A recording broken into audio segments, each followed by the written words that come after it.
4 milliards de personnes à travers le monde suivront les Jeux Olympiques et Paralympiques de Paris 2024 et aujourd'hui je te présente 100 faits intéressants que tu ne connaissais pas sur les JO. Comme dans chaque 100 faits, je vais te poser une question à la fin de la vidéo et tu devras y répondre dans les commentaires pour être sélectionné dans la prochaine. Et bravo à Victor qui a bien répondu à la question dans la vidéo 100 faits sur l'Europe. Et merci à CyberGhost VPN de sponsoriser cette vidéo, j'ai une offre exclusive à te présenter mais je t'en parle plus tard. À la fin du XXe siècle, à Paris, un sport de combat très particulier a connu un beau succès, la canne de combat. Ça fait suite à l'interdiction du port de l'épée et c'est un sport qui a ensuite été enseigné à l'école et dans l'armée. Dis-toi qu'il a été utilisé comme sport de démonstration aux Jeux Olympiques de 1924. En 1980 ont lieu les JO d'hiver de Lake Placid, juste ici, et pour construire le village olympique, les architectes ont pensé au fait qu'il pourrait être réutilisé après les Jeux en prison fédérale. C'est pour ça qu'il a été pensé comme une prison et les athlètes ont dormi dans les futures cellules. Avant même que les Jeux Olympiques d'hiver existent, il existait une autre compétition internationale de sport d'hiver appelée les Jeux Nordiques. Ils ont été lancés en 1901 tous les 4 ans jusqu'en 1926, 2 ans après la première édition des JO d'hiver. Lors de la finale du 100 mètres masculin aux JO de 1988, seuls 2 athlètes sur les 8 finalistes n'ont pas été impliqués dans une affaire de dopage, parmi eux le vainqueur Ben Johnson, disqualifié, et puis Carl Lewis aussi. Le cricket a déjà été une épreuve olympique, ça n'a duré qu'une seule édition en 1900 aux Jeux de Paris, il n'y avait que 2 équipes, la France et la Grande-Bretagne qui remporta la victoire. Le truc marrant c'est que l'équipe de France était constituée essentiellement d'anglais qui jouaient dans des clubs parisiens. Pour éviter la pluie pendant les Jeux Olympiques de Pékin en 2008, la Chine a fait appel à son Bureau des modifications météorologiques. Ce bureau, créé en 1973, a pour objectif de manipuler le climat pour certaines occasions. Est-ce que tu connais le curling? Eh bien sache que plus de 2 tiers des pierres utilisées dans ce sport viennent de cette île britannique qu'on appelle Elsa Craig. C'est là-bas qu'on trouve la Elsite, une pierre rare qui supporte très bien le contact avec la glace et l'île fournit les organisateurs des Jeux Olympiques. Il existe certaines machines sportives et parmi elles, il y a la gymnaste Oksana Chousovitina. Cette Ouzbek de 49 ans a déjà participé à 8 Jeux Olympiques avec à la clé plusieurs médailles d'or et sera toujours présente aux JO de 2024. Incroyable. Est-ce que tu savais qu'en 1960, les femmes ne concouraient aux JO que dans des courses inférieures à 800 mètres? En 1966, Roberta Gibb montra que les femmes étaient tout à fait capables de courir de longues distances en participant au marathon de Boston sans dossard puisqu'on lui avait refusé l'inscription. Aux Jeux Olympiques, il existe une médaille particulière, la médaille Pierre de Coubertin. Elle récompense les athlètes qui ont démontré un vrai esprit sportif. Eugenio Monti a été le premier à la recevoir puisqu'à 2 reprises, il a aidé des concurrents à réparer leur bobsleigh, leur permettant de gagner par la suite. Nombreux sont les pays qui n'ont jamais obtenu de médaille olympique. En tout, il y en a 80. C'est le cas de la Bolivie ou du Mali par exemple. Assez cocasse, lors des JO d'hiver de 1936, le skieur de fond Kalle Jalkanen perd son dentier dans une descente. Il fit demi-tour pour le récupérer et termina premier avec 10 secondes d'avance. Pendant les JO d'Athènes et de Pékin, respectivement en 2004 et 2008, les vainqueurs étaient couronnés par les branches tissées de l'un des plus anciens oliviers du monde, l'olivier de Vouve. Les pays d'Asie centrale ont créé leur propre JO avec des épreuves vraiment marrantes, la fauconnerie à cheval par exemple, ou une épreuve combinée de gymnastique et de tir à l'arc. La première cérémonie d'ouverture truquée de l'histoire a eu lieu en 2008 à Pékin. Les feux d'artifice que tu as vus à l'écran ont été créés en studio parce que trop complexes à mettre en place. En 2021, au JO de Tokyo, Barshim et Tamberi, 2 sauteurs en hauteur, ont terminé sur une égalité parfaite et ils se sont accordés sur une égalité, donnant ces belles images à l'écran que tu vois maintenant. Dick Roth, c'est ce nageur américain et aux Jeux Olympiques de 1964, on lui a diagnostiqué une appendicite. Il repoussa l'opération pour courir la finale qu'il remporta avec à la clé un record du monde à seulement 17 ans. Si tu remarques, l'Uruguay a 4 étoiles sur leur maillot de foot, mais pourtant ils n'ont gagné que 2 coupes du monde. Les 2 autres, ce sont 2 victoires aux JO de 1924 et 1928 avant le lancement de la première coupe du monde de football. Ce que tu vois ici sur ces affiches promotionnelles des JO, ce ne sont pas des saluts nazis, mais bien le salut olympien, repris par le parti nazi ensuite. C'est pour ça qu'en 1936, au JO de Berlin, ce salut était réalisé devant une foule en délire. Lors des premiers JO de l'histoire, les athlètes ne savaient plus comment lancer un disque. Ils essayaient d'imiter les statues grecques et c'est Robert Garrett qui remporte l'or alors qu'il n'était même pas destiné à participer. En 100 ans de JO, le record du 100 mètres nage libre a été divisé par 2 chez les hommes. Il est passé de 1 minute 22 en 1896 à 47 secondes 02 en 2022. Énorme! Les femmes ont créé leurs propres Jeux Olympiques entre 1922 et 1934, appelés les Jeux Mondiaux Féminins. Est-ce que tu sais quelle a été la première médaille des JO de l'histoire? Elle est l'œuvre d'un sculpteur français, Jules Chaplin, qui l'a réalisée pour les JO d'Athènes de 1896. Elle représente Zeus accompagné de Nike côté et le Parthénon de l'autre côté. En 1904, George Heiser, un athlète américain, a participé aux Jeux Olympiques de Saint-Louis en 1904 et il était muni d'une prothèse de jambe en bois. Il remporta 6 médailles, dont 3 en or. Ce cavalier canadien, c'est Ian Millar et il est surnommé Captain Canada en raison de sa longévité. Il a participé à 10 éditions des Jeux Olympiques de 1972 à 2021. Est-ce que tu savais qu'au début du XXe siècle, le duel au pistolet était aux Jeux Olympiques? Munis de protection, les concurrents se mettaient à 20 ou 30 mètres l'un de l'autre et se tiraient dessus avec des balles en cire. En 1906, la France a remporté l'or et le bronze. Cette pyramide humaine que tu vois juste ici a été réalisée lors des Jeux Olympiques de Moscou en 1980. Plus d'une centaine de personnes sur plusieurs étages étaient dedans et le tout représentait une torche olympique. Lui, c'est Angel Matos, champion en titre de taekwondo. Le 23 août 2008 au JO de Pékin, il était furieux de la décision de l'arbitre et lui donna un énorme coup de pied dans la tête. Lui et son entraîneur ont été bannis de toute compétition à vie. Léonidas de Rhodes, c'est cet athlète grec du 3e siècle avant Jésus-Christ et il a remporté 12 couronnes olympiques en 4 jeux consécutifs. Il a fallu 2200 ans pour que Michael Phelps batte ce record avec 13 médailles d'or en 2016. Aux Jeux Olympiques, les athlètes du monde entier se rassemblent pour représenter leur pays, se dépasser et montrer tout leur talent devant des foules de passionnés et d'amateurs venus des 4 coins de la planète. C'est un événement qui connecte le monde entier et justement le sponsor de cette vidéo connecte aussi le monde entier sur internet, peu importe l'endroit où tu te situes. Avec CyberGhost VPN, que tu sois à Tokyo, Londres ou n'importe où dans le monde, tu peux aller sur internet comme si tu étais dans n'importe quel pays en toute sécurité et avec une connexion ultra rapide. Par exemple, si tu es un grand fan de sport et que tu adores suivre les Jeux Olympiques sur les chaînes françaises mais que tu es à l'étranger, eh bien pas de problème. Avec CyberGhost VPN, en un clic tu choisis la France comme ta localisation virtuelle, tu peux alors regarder tous les replays des Jeux Olympiques comme si tu étais chez toi. Et c'est pas tout, non seulement il protège vos données sur les réseaux publics, mais il vous offre aussi l'accès à des contenus géo-restreints de plus de 35 services de streaming, comme les catalogues Netflix et Disney+,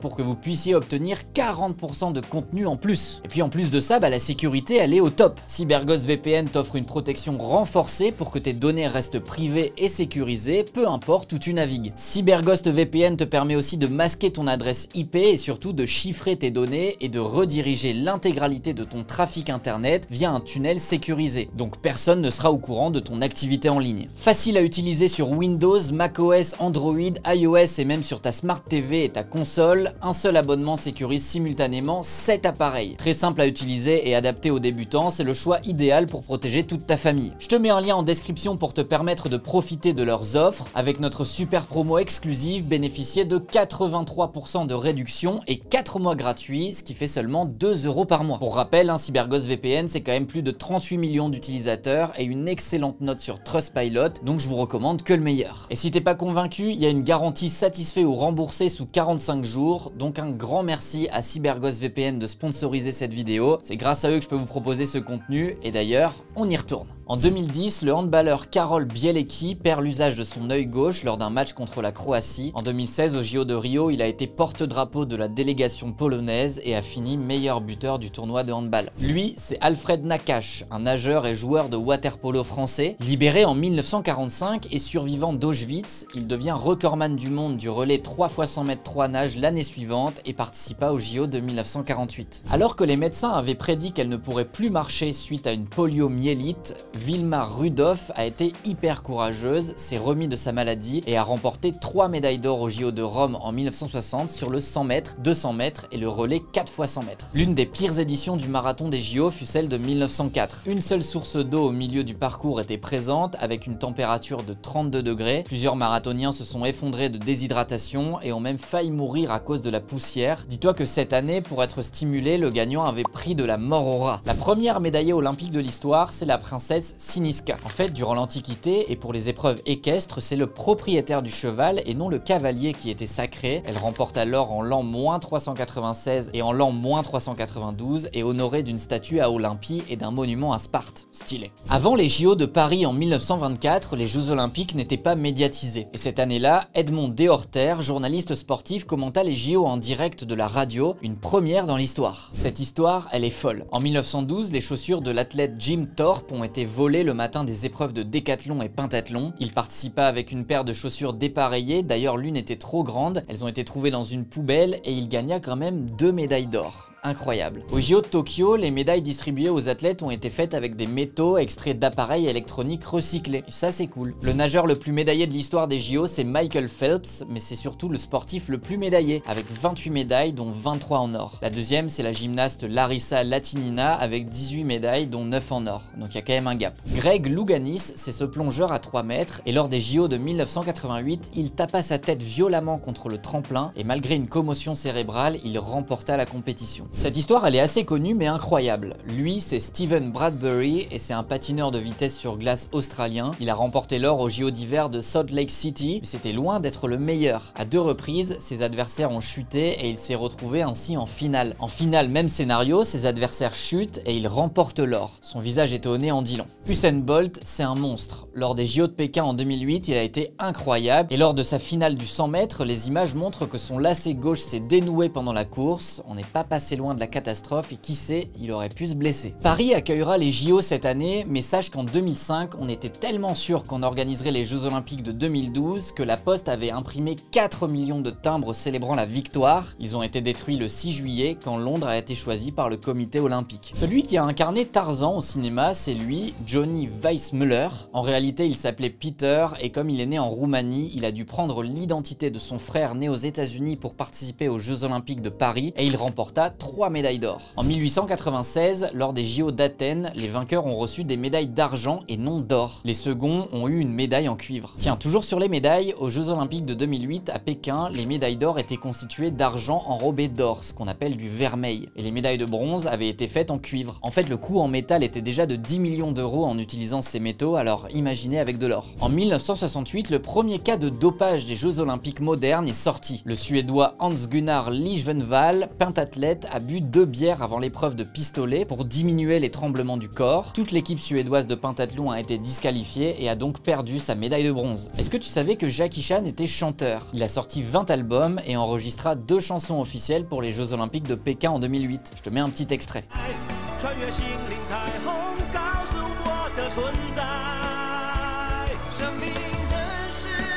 En 1912, une discipline olympique marrante a eu lieu, le lancer de javelot à 2 mains. Il fallait lancer 3 fois le javelot avec la main gauche et 3 fois de la main droite.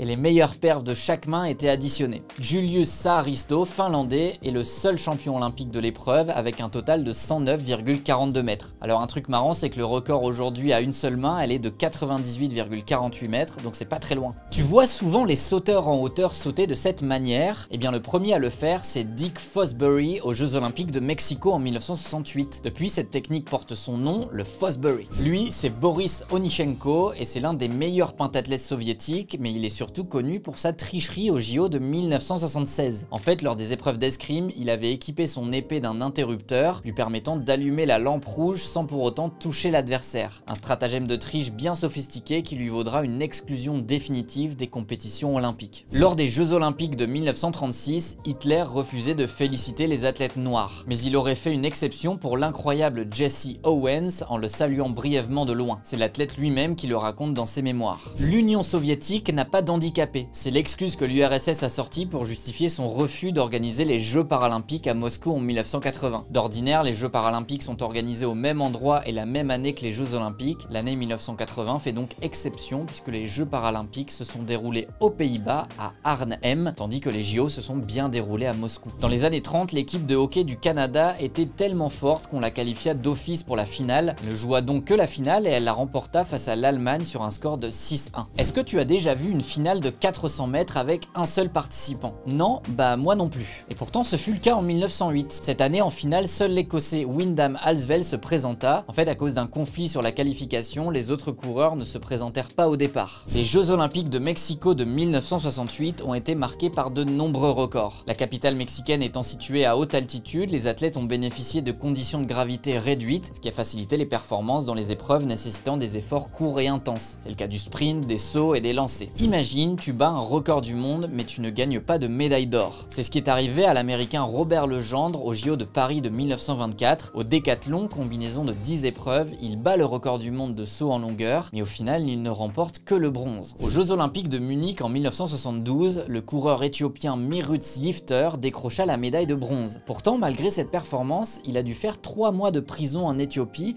pour n'avoir pas répondu aux attentes nationales. Très cruel quand même. Lui, c'est Byun Jung-il, un boxeur sud-coréen. Lors des Jeux Olympiques de Séoul en 1988, il fut disqualifié lors de son combat contre le bulgare Ristov, après avoir été pénalisé pour un coup de tête. Pas d'accord avec cette décision, il s'assoit sur le ring et y reste pendant 1 heure. Pour le déloger, les officiels durent éteindre les lumières et le laisser seul dans l'obscurité. As-tu déjà entendu parler du bain de sang de Melbourne? Lors des JO de 1956, la demi-finale de water-polo voit s'opposer la Hongrie et l'URSS. En plein milieu du match, une bagarre générale éclate et l'eau de la piscine est rougie par le sang des joueurs qui se battent, d'où le terme bain de sang. Elle, c'est la sprinteuse polonaise Stanisława Walasiewicz. Elle a remporté l'or aux 100 mètres aux Jeux Olympiques de Los Angeles en 1932, puis l'argent en 1936. Après sa mort, une autopsie révéla qu'elle était hermaphrodite. Malgré cette découverte, le CIO ne lui retira pas ses médailles parce que son acte de naissance la reconnaissait comme une femme. Plus jeune, Mohamed Ali avait une peur intense de l'avion. En 1960, à 18 ans, il hésitait à se rendre aux Jeux Olympiques de Rome à cause de cette phobie. Il finit par accepter de voler à condition de porter un parachute durant le vol et il eut bien raison de surmonter sa peur puisqu'il remporta la médaille d'or. Aux Jeux Olympiques de Los Angeles en 1932, les finalistes masculins du 3000 mètres steeple coururent 3400 mètres au lieu de 3000. En fait, c'était dû à une erreur du juge dans le décompte des tours. Tous les coureurs ont dû courir un tour supplémentaire et ça, c'est assez marrant quand même. Est-ce que tu savais qu'on pouvait annuler des Jeux Olympiques? En 1976, les Jeux Olympiques d'hiver initialement attribués à Denver ont été annulés. En fait, les habitants de Denver ont voté contre l'organisation en raison des coûts croissants. L'événement a finalement été organisé en Autriche à Innsbruck, la ville disposant d'infrastructures des Jeux de 1964. Attention, je vais te parler d'un fait de tricherie hors du commun. Aux Jeux paralympiques de Sydney en 2000, l'équipe espagnole de basketball avait aligné des joueurs non handicapés en les présentant comme handicapés mentaux. Avec cette triche, l'Espagne remporta la médaille d'or et cette fraude souleva des doutes sur la capacité à vérifier le handicap mental et les athlètes handicapés mentaux furent exclus des Jeux paralympiques jusqu'en 2012 à cause de ce scandale. Je trouve ça incroyable. Récemment, le nageur chinois Pan Zhanlie a battu le record du monde du 100 mètres nage libre avec un chrono de 46,8 secondes. Mais ce n'est pas le plus rapide de l'histoire sur cette distance. Lors de la finale du relais 4x100 mètres nage libre aux Jeux Olympiques de 2008, l'américain Jason Lezak a nagé en 46 secondes et 6 centièmes. Mais bon, comme les compétitions sont de nature différente, ce chrono n'a pas pu être homologué. Ce que tu vois là, c'est l'épreuve de tir. Aux Jeux Olympiques, ces épreuves utilisent aujourd'hui des cibles en argile avec de la poudre fluorescente, mais avant, c'était différent. Au début du XXe siècle, les tireurs visaient de véritables pigeons vivants. Au JO de 1900, 300 pigeons ont été ainsi abattus et le gagnant en avait tué 19. Est-ce que tu sais qui est à l'origine des Jeux paralympiques? Eh bien, ça pourrait être Sir Ludwig Guttmann, un médecin rééducateur. Pendant la Seconde Guerre mondiale, il utilisait le sport pour aider les blessés de guerre et les résultats étaient impressionnants. Inspiré par ses succès, il organisa en 1948 les premiers Jeux pour handicapés à son centre de Stoke Mandeville et on peut considérer ces Jeux comme les ancêtres des Jeux paralympiques. En 1938, Károly Takacs, sergent hongrois et tireur de pistolet, perdit sa main droite dans une explosion. Déterminé, il apprend à tirer de la main gauche et remporta l'or aux Jeux Olympiques de Londres 10 ans plus tard, en 1948. Est-ce que tu sais d'où vient la tradition du tour d'honneur en athlétisme? En fait, elle remonte aux Jeux Olympiques de 1972. Après sa victoire aux 400 mètres haies, l'Ougandais John Aki Bua, euphorique, saisit un drapeau de son pays et fait le tour de la piste pour saluer le public. Depuis, les autres athlètes victorieux font pareil. Les médailles des Jeux Olympiques d'hiver de 2014 à Sochi sont particulières. Celles qui ont été données le 15 février possèdent un fragment de la météorite de Tcheliabinsk, tombée en Russie le 15 février 2013, un an plus tôt. Cas unique dans l'histoire, en 1956, les Jeux Olympiques se sont déroulés sur 2 continents. La majorité des épreuves se sont déroulées à Melbourne en Australie, mais celles d'équitation ont eu lieu à Stockholm en Suède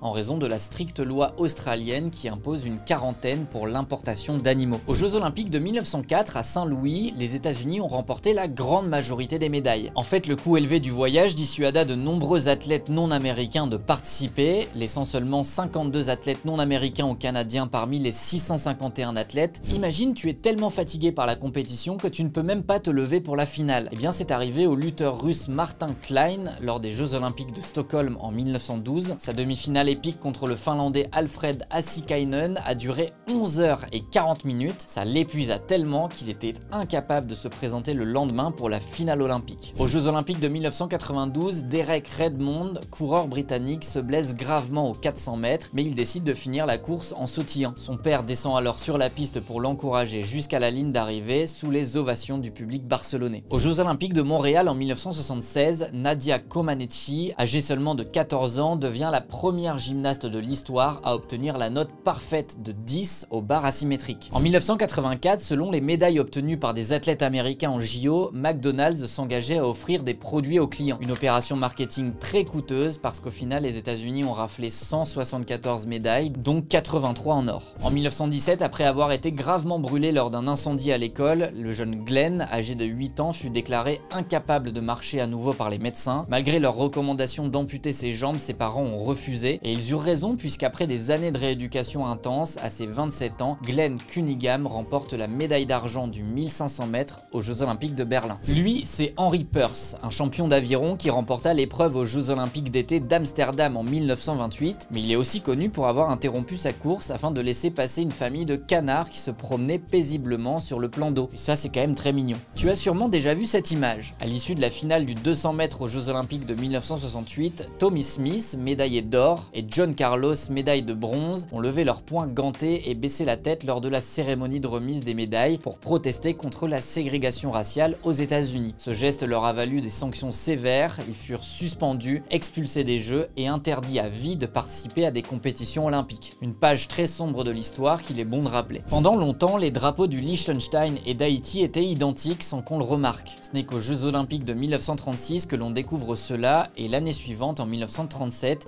une couronne a été ajoutée au drapeau du Liechtenstein pour le différencier. Est-ce que tu sais pourquoi la langue officielle de l'escrime c'est le français? Eh bien en fait le français c'est la seule langue utilisée par les arbitres lors des compétitions internationales et pour expliquer chaque action de combat, l'escrime utilise un code de gestes développé par l'école française dès le XVIIe siècle. Est-ce que tu savais que jusqu'en 1981 les Jeux Olympiques étaient exclusivement réservés aux sportifs amateurs? Ce n'est qu'à partir de cette année-là que les sportifs professionnels ont été autorisés à participer aux JO. Aujourd'hui, certains sports comme la boxe restent réservés aux sportifs amateurs. Ça, c'est le drapeau des JO. Les 5 anneaux entrelacés symbolisent les 5 continents, tandis que leurs couleurs, ainsi que le fond blanc, représentent les nations participantes, parce qu'au moins une de ces couleurs figure sur leurs drapeaux nationaux. C'est Pierre de Coubertin, un fondateur des Jeux Olympiques modernes, qui a dessiné et proposé ce drapeau en lui donnant cette signification. En parlant de Pierre de Coubertin, est-ce que tu savais qu'il était lui-même champion olympique? Eh bah oui, il était champion olympique de littérature. Lors des premiers Jeux, des compétitions artistiques étaient organisées et en 1912, son ode au sport remporta la médaille d'or. Très fort le monsieur. Elle, c'est Marjorie Guessring. C'est la plus jeune médaillée d'or aux Jeux Olympiques. En 1936, à l'âge de 13 ans et 268 jours, elle a remporté l'épreuve de plongeon sur tremplin. Attention aux pannes de réveil, aux Jeux Olympiques de Barcelone en 1992, le boxeur iranien Ali Kazemi fut disqualifié pour avoir oublié ses gants. Une panne de réveil l'avait retardé et il les a oubliés en partant. Ça, c'est quand même très bête. Est-ce que tu savais que la tradition de transporter la flamme olympique du site d'Olympie vers le lieu des Jeux Olympiques par une course de relais a été instaurée pour la première fois lors des Jeux de Berlin en 1936 par le régime nazi? En gros, cette initiative visait à utiliser la symbolique des Jeux de l'Antiquité grecque pour promouvoir la vision nazie d'une pureté aryenne et renforcer la propagande associée à l'événement. Depuis, la symbolique a changé, je te rassure. Lui, c'est Edward Hagen et il a marqué l'histoire des Jeux Olympiques en étant le seul homme à avoir remporté des médailles d'or à la fois aux Jeux d'été et aux Jeux d'hiver. Il a triomphé en boxe aux Jeux d'été de 1920 à Anvers, puis au bobsleigh aux Jeux d'hiver de 1932 à Lake Placid. Est-ce que tu connais Pythagore? Eh bien, il est célèbre pour son théorème évidemment, mais ce n'est pas seulement un intellectuel, c'était aussi un athlète accompli. À l'âge de 17 ans, il participe aux Jeux Olympiques et il domine toutes les compétitions de pugilat, un sport similaire à la boxe. Une femme en début de grossesse possède une capacité sportive accrue par rapport à une femme non enceinte. En fait, ça c'est dû à une surproduction de globules rouges qui améliore la circulation sanguine et l'oxygénation. Dans les années 60, des athlètes soviétiques enceintes auraient ainsi participé aux Jeux Olympiques en avortant peu avant ou après les compétitions. La distance actuelle du marathon, elle est de 42,195 km. Elle a été fixée lors des Jeux Olympiques de Londres en 1908. À cette époque, la famille royale désirait que la course démarre du château de Windsor et se termine devant la loge royale dans le stade olympique, et c'est de là que vient cette distance un peu spécifique. Est-ce que tu savais qu'il y avait du rugby à 15 avant au JO? Eh bien ouais, aujourd'hui il reste le rugby à 7, mais jusqu'en 1924, il y avait aussi le rugby interdit à 15. Le sport a été enlevé des JO parce que jugé trop violent. Un joueur de l'époque aurait déclaré « C'est ce qu'on peut faire de mieux sans couteau ni revolver ». Dans l'Antiquité, pour participer aux Jeux, il fallait être un homme d'origine grecque et être libre. Étrangers, femmes, enfants et esclaves étaient donc exclus. Néanmoins, les femmes pouvaient s'illustrer en gymnastique lors des Jeux éréens organisés en l'honneur de la déesse Héra. Avant, lors des Jeux antiques, il y avait la course de chars comme épreuve. Si dans notre imaginaire et dans les films on imagine bien ces courses hippiques, elles étaient véritablement l'attraction majeure des Jeux antiques. Les concurrents s'élançaient sur de simples chariots à 2 roues tractés par 4 chevaux. Lui, c'est Tristan Muric. Il a été médaillé aux Jeux paralympiques d'été en cyclisme et aux Jeux paralympiques d'hiver en ski alpin. Il compte 173 victoires dans les 2 disciplines et c'est le seul sportif handicapé à avoir obtenu autant de distinctions dans 2 disciplines différentes. Est-ce que tu savais que dans les Jeux antiques, les sportifs étaient nus? Eh bien oui, ils couraient nus et ils n'avaient pas besoin de sponsors. De 1924 à 1992, les Jeux olympiques d'hiver et d'été se déroulaient tous les 4 ans, la même année. Depuis, ils sont organisés selon des cycles distincts avec une alternance de 2 ans. Est-ce que tu savais que la torche olympique avait déjà voyagé dans l'espace? Et bien maintenant tu le sais et je te laisse regarder ça. Les Jeux de Londres de 2012 ont été les premiers Jeux olympiques où tous les participants ont envoyé des athlètes de sexe féminin. Et pour finir, le 100e fait, lui, c'est Valdi. Ce teckel a été la première mascotte olympique officielle des Jeux de 1972 à Munich. Merci à tous d'avoir regardé cette vidéo et voilà la question de fin que vous attendez. Quel fast-food américain s'est engagé à offrir des récompenses en fonction des médailles américaines aux JO de 1984 et a ainsi perdu énormément d'argent? Je te laisse répondre dans les commentaires et je sélectionnerai quelqu'un dans la prochaine vidéo sans fait. Et n'oubliez pas d'aller jeter un œil à notre partenaire CyberGhost VPN en cliquant sur le lien et bénéficier de 4 mois offerts et 83% de réduction. Protège ta vie privée, débloque des contenus exclusifs et fais des économies avec CyberGhost. Essaye-le sans risque grâce à la garantie satisfait ou remboursé de 45 jours. Et moi je vous dis à très vite avec un tout autre sujet. Ciao!